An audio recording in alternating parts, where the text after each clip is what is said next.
It's been 48 hours. I've let the fluid, the solvent, sit inside the cylinders for 2 days, and now it's time to extract it out. What I'm gonna do is put a little bit of transmission fluid in there, and hopefully I can lubricate the walls a little bit before I start it up. Because what will happen once I pull that solvent out, the cylinders are lightly going to dry out. And I gotta confess one thing. I got a little concerned about. I got a little concerned about losing some of the fluid. If I can get it out of there, did it evaporate?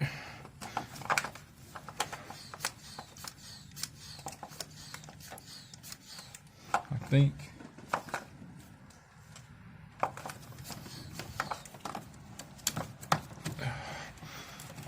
I might have to try something else, because it probably did evaporate down or leak past the, yeah, it probably did leak past the, no, it's in there. This one stayed. These two are gone. That's in there. So it's a little bit of fluid in cylinder 4, and 1, 2, and 3 are missing fluid. So what I could do, put some transmission fluid in there, put some rags in there, rotate the engine, and just let the fluid just push out. So I think I'm gonna take that route. At least that'll, even though there's solvent in there, it'll still lubricate the walls, and it'll lessen the chance of scoring the cylinder walls, the hatches, the cross hatches. So let me do that, and because it's going to be a little difficult pulling the fluid out with this, especially if it's not like 100% straight, and we'll just pull it out that way. Still made a small mess, nothing crazy. Let's try that.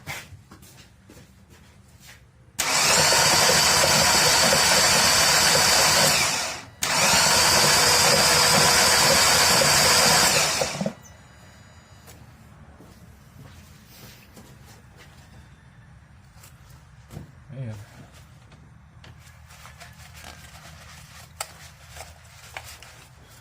Clean the bore out with brake cleaner.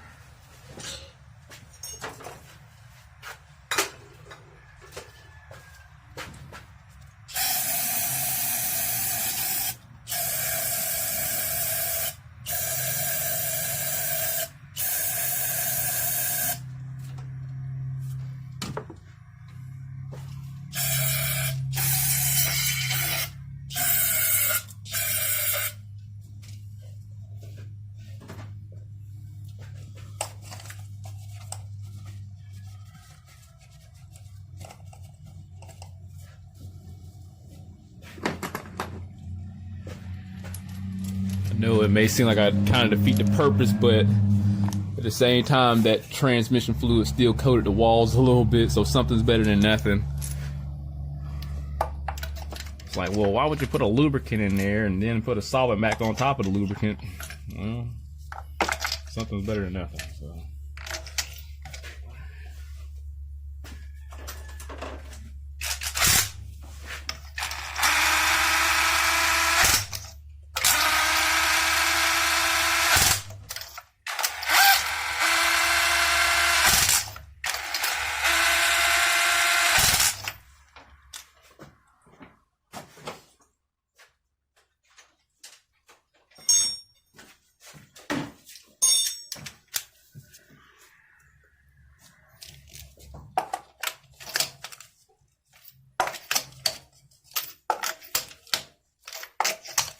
So what we'll do, I know it's gonna smoke real bad initially. Let it run, let the smoke wither away. Then we'll shut the engine down, do another compression test, and take the camera and look inside the cylinders. That wasn't right. That wasn't.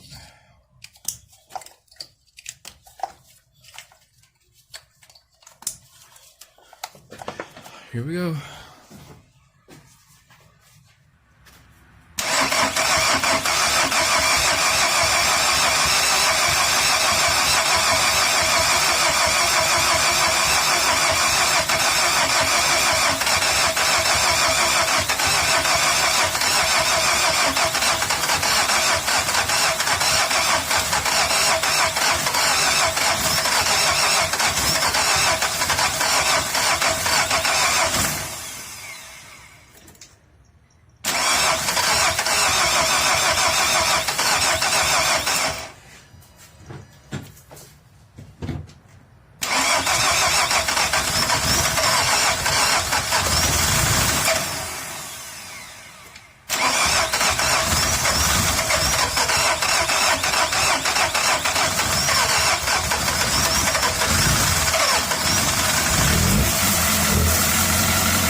affect the smoke.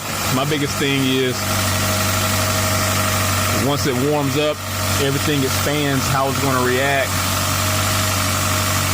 The difference is now with the cold start, I mean, it does have blow by prematurely, unlike the last time the engine had to warm up to have blow by. So let's give it a minute, let it do its thing, and we'll come back. After letting it run for a little while, I went on ahead and drained the oil after shutting it down. Took the oil filter off and inspected the oil. It definitely looked like regular normal oil, I'll say. The fluid that was in there was definitely contaminated with the paint thinner and brake cleaner. So you could definitely smell that also. I mean, it makes sense, especially if it bled down between the rings. It'll get down in the crankcase, and that's one thing I was afraid of. But let's put the appropriate viscosity in there, because what'll happen, not having the right viscosity of oil in there will definitely cause the smoke. I got a 530 I'm putting in here. Even though they put a 10W30 in there, I mean, this is still normal, it's thicker, so we should be fine. This is nothing like transmission fluid.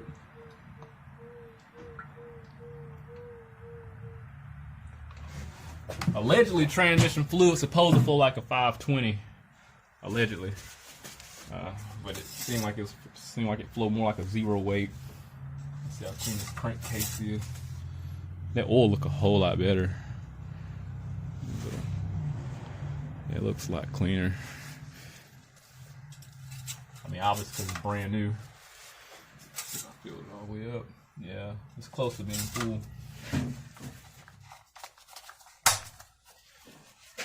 Let's start up again and see how it reacts.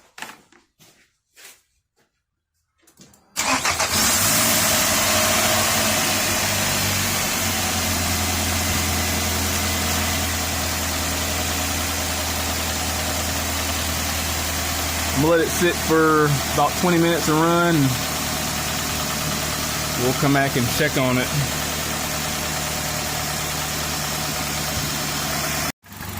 All right, just got back off of a test drive, and I'm gonna say things aren't really looking that great, but unfortunately we still got a little blow by coming out the PCV system there.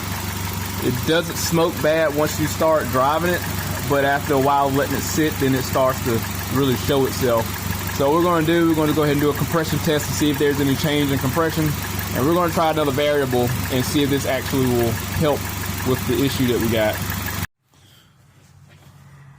So I got number 4 spark plug out. We can still see it's fouled out. Still got some oil in there.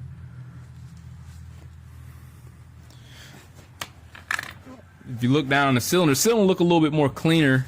I'll give it that at least. We're gonna take a look inside of there once we get the camera hooked up. Here's number 3.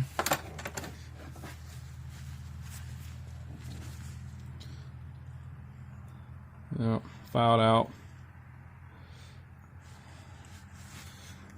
That's number 3. Going down to number 2.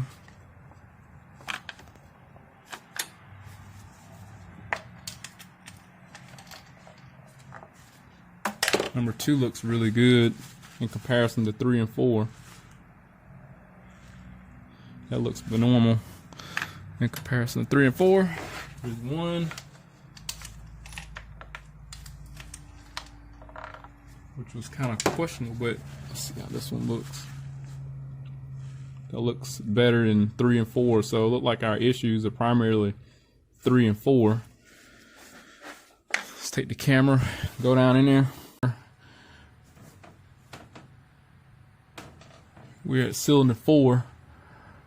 You can see the outside edges of the piston are definitely cleaner. Way noticeable. This is the problem child.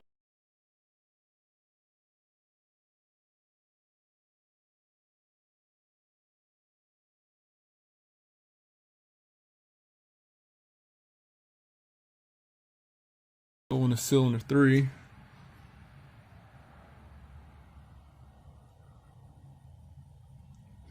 Also definitely, oh wow, look at that. Yeah, so you see those pits? The catalytic converter, some debris definitely got in there and messed up those pistons. That's what that is. Those are pits. Anytime you get like some type of foreign objects inside the combustion chamber, it'll develop those. So this did have that problem. Let's see if we can zoom in on it. Look at those. That's pitting. Yeah, it's nothing that's gonna be able to fix this. Let's go into cylinder 4 again. Let's take a look at this one.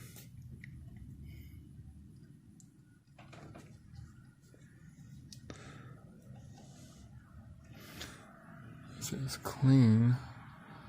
I'm trying to see if I can see more pitting. Let's go into cylinder 2. That looked like it also has it. But this is the detail. You know, you can only see but so much, and you know, without having to take the head off and having it feel.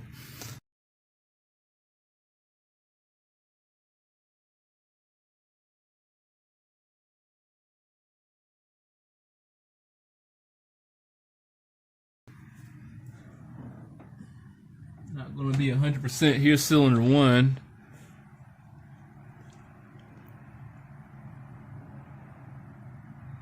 Top looks clean.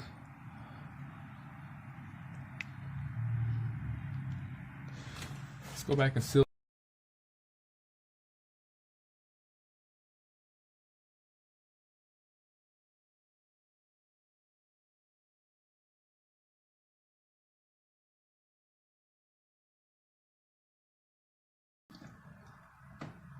Cylinder 2.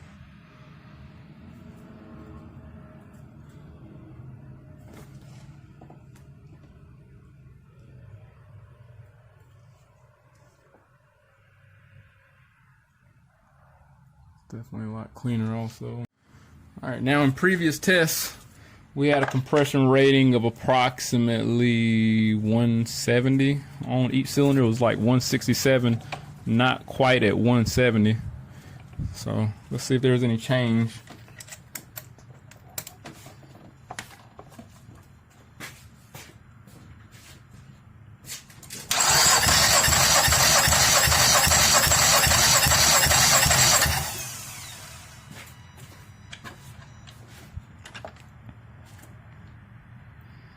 No, let's see here. No, it's about 160s, high 160s. Let's go down to, I probably should take those coils and disconnect them, especially when I got fuel shooting out. I'm taking a chance though. But it only takes one spark. Let's see what happens.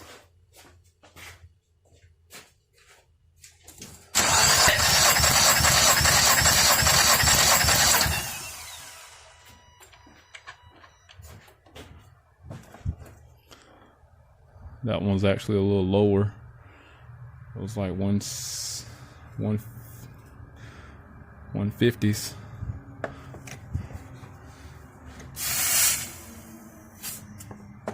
Let's try it again.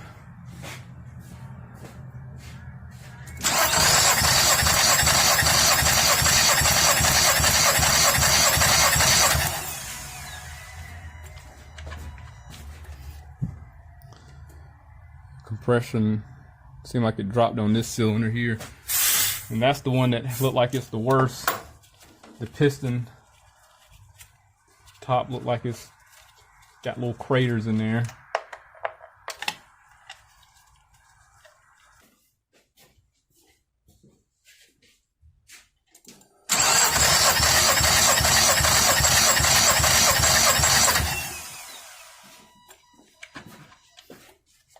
There we go. So we're at 150.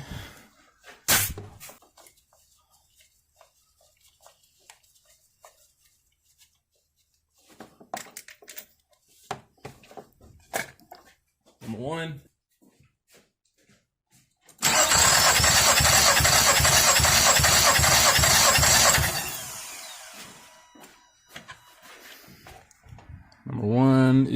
is about 160. So they're all, it's not the compression drop, but the temperature of the engine likely made a big difference also.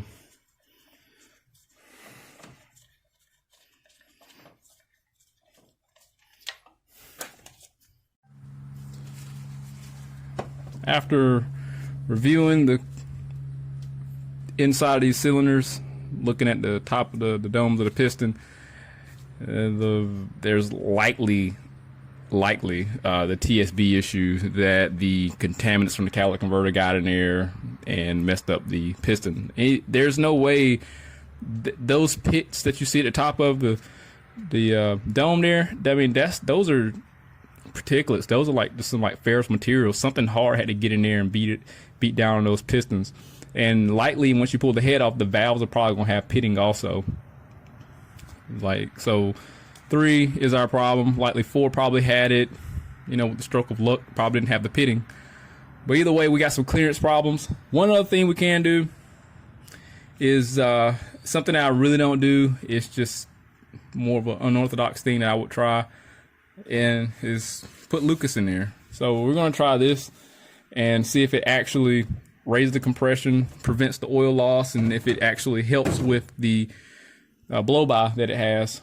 I did drain a little bit of oil, no cheaper than what this stuff is and where this car was originally supposed to go. I don't think we were losing anything or hurting anything.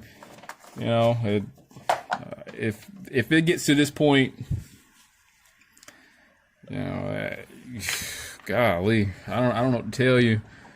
But if you get to this point, you have to use stabilizer every oil change. It's time to put another motor in there, or just get rid of the car like they were intending to do. I'm gonna throw this whole bottle in here because this engine is broken. Everything is broken. Nothing works. Like I said, they put 1030 in there and it didn't help. So this should definitely bring it up beyond 2050. All right, let me get it in here. Start up. After it warms up for a little bit, just see if it makes any significant change, like while idling, which I highly doubt. Take it on a drive and come back and we'll just check the compression again.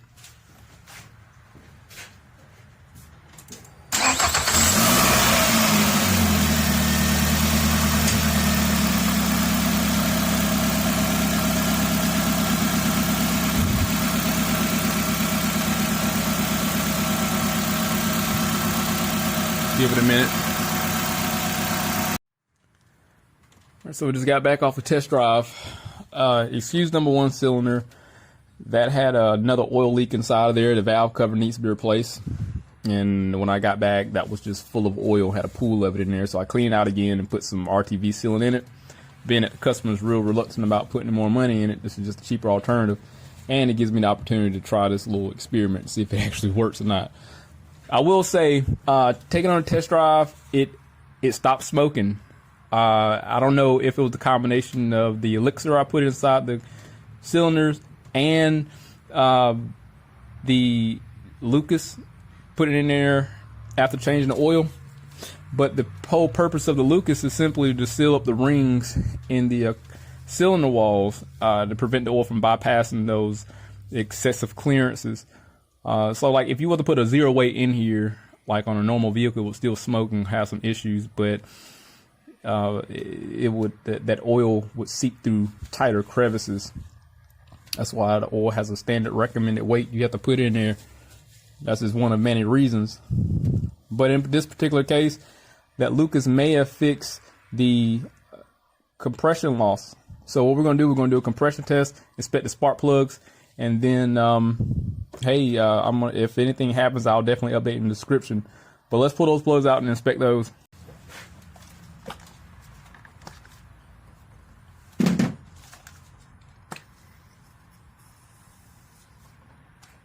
Oh shit, this one got a pool of oil in it too.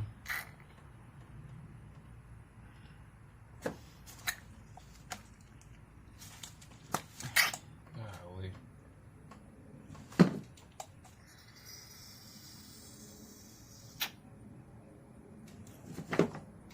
Let me get this stuff cleaned out. Pull 4 out first.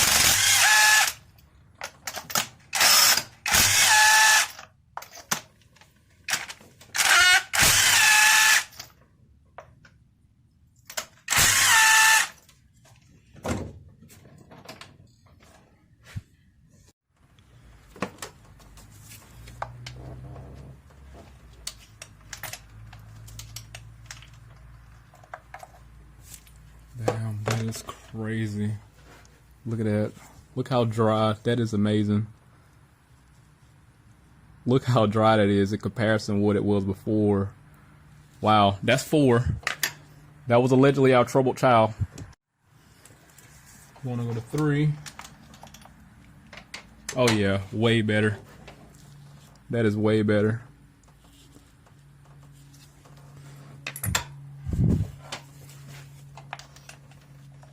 Two. Normal, completely normal. Uh-oh. And 1.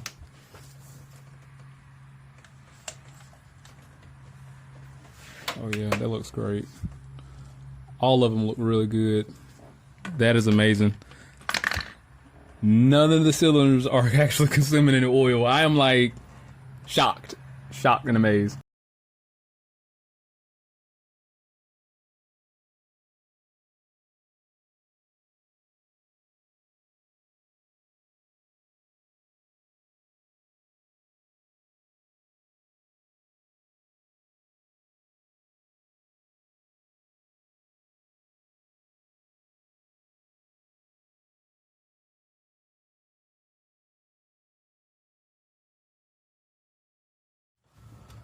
So with that said, in extremely rare circumstances, putting Lucas products in a vehicle that have ring issue blow by could help. Again, we did put I put the solvent inside of the cylinders, and that may have freed up the rings. Who knows? After running it for a while, things have loosened up and they started working like they were supposed to. Don't know, but I do believe that the Lucas, the thicker, more viscous oil, did seal those cylinder walls a lot better than the standard 5W30 I put in there. So maybe the car just probably need 2050.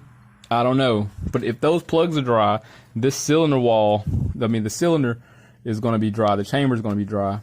So on top of the pistons are going to be dry. I have no doubt about that in my mind that it's not, because this is a normal looking spark plug here. This is looking really good, especially in comparison to before. We saw number 4 cylinder have like a crap ton of oil on it when we pulled them out to do a compression test before in the past, in the previous video and today, and it didn't make any difference. Now it's a night and day difference. So one test I'm going to need to know is if when I let it sit and do a cold soak, how it starts up, and then if it continues to smoke or not. But I'm amazed that Lucas actually served a purpose in this rare case. It didn't fix this engine, don't get me wrong, but as far as their oil consumption, they'll probably be able to drive it for another, year or so, maybe. Knock on wood. But long story. I'm not going to sit there and go in depth of what could potentially happen when you put thicker, more viscous oil in the vehicle. But as far as a patch job to hold him over, yeah, it's going to work, but he's still going to need valve covers, and we can get that oil leak fixed. But as far as the oil consumption issue, that should be alleviated. So I'll try this again. Maybe if it happens in the future with another vehicle, we'll give it another go. But at the moment, I'm still stuck on putting the solvent inside of the combustion chamber, because I know for a fact the brake cleaner does extremely well when it comes to just removing sludge. It just disintegrates the stuff. But I wish I would have put a little bit more transmission fluid in there so it'll actually support, like be a little bit more viscous, so it'll hold inside the combustion chamber, because that stuff was literally, after a while, would leak through, and that's why there wasn't anything in the chamber when we went to go check it. So I probably could have put a little bit more transmission fluid in it, mixed with the acetone and brake cleaner. But we'll see. I'm like I said, I'm shocked. I'll update the description if anything happened. But as far as what happened, I mean, it's fixed. It worked. Probably each individual not alone, but I'm pretty sure they both contribute to one another. All right, so let's go ahead and do a compression test real quick. See what the compression look like on each cylinders. Because I'll sit here and talk all freaking day, man. You know I will. But let's see what those look like. It ain't gonna take but 2 minutes, and we'll wrap this up.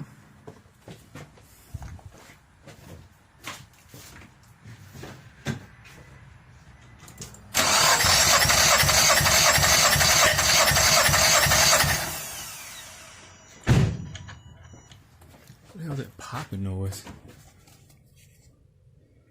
It's about the same. I'm just going to test 1 and 4. Test 1 and 4.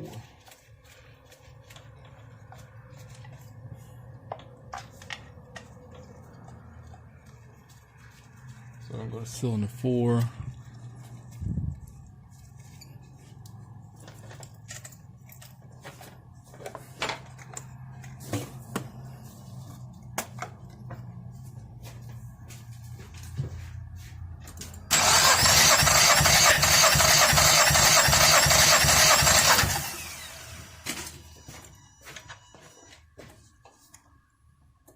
Yeah, about 150.